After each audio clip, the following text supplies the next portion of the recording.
Une paire de lunettes connectées, des écouteurs et le tour est joué. Ce technicien sur une plateforme pétrolière peut être guidé à distance par un expert pour des opérations de maintenance ou en cas d'urgence. Le technicien a en face des yeux des instructions qui apparaissent au fur et à mesure, et ces instructions sont projetées sur un écran comme si elles étaient sur l'appareil lui-même. Donc peu importe l'angle selon lequel le technicien regarde sa cible, il a toujours les instructions au bon endroit et dispose de toutes les informations pour l'aider à résoudre le problème. En 2010, une explosion sur une plateforme de forage BP provoque une catastrophe écologique majeure dans le golfe du Mexique.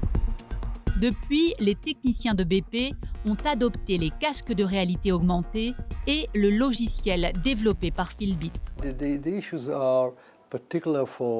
Le défi des compagnies pétrolières est de gérer des centaines de milliers de puits de pétrole disséminés à travers le monde. Elles doivent à la fois s'occuper de la maintenance de ces puits et les exploiter efficacement. Ça demande beaucoup de monde. La main-d'œuvre est vieillissante. Les jeunes ne s'intéressent pas à ce secteur.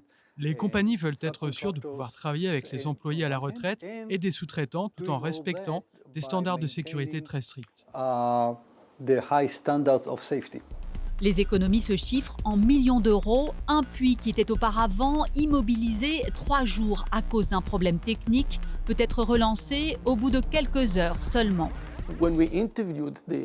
Quand nous avons interrogé les techniciens qui utilisent nos solutions, ils nous ont dit que grâce à Philbit, ils ne se sentaient plus seuls car ils ont quelqu'un qui peut les aider, avec qui parler et qui leur permet de résoudre les problèmes plus rapidement. Ils disent que c'est plus simple, agréable et plus humain. Jusqu'ici, la réalité augmentée était surtout connue des gamers avec des jeux comme Pokémon Go. L'objectif de la Silicon Valley est de la faire entrer dans notre quotidien. Je pense que cela va avoir d'énormes répercussions dans nos vies. Imaginez, aujourd'hui vous devez acheter un ordinateur portable pour utiliser la réalité augmentée. Mais on arrivera à un point où on ne vendra plus que des lunettes intelligentes. Quand vous mettrez ces lunettes, vous pourrez en une seconde expérimenter la réalité virtuelle.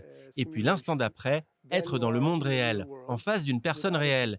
Et l'instant d'après, avoir une conversation avec une troisième personne qui est téléprésente. Les lunettes de réalité augmentée restent encore pour le moment trop coûteuses pour le grand public, mais elles rendent déjà de réels services dans le monde de l'industrie.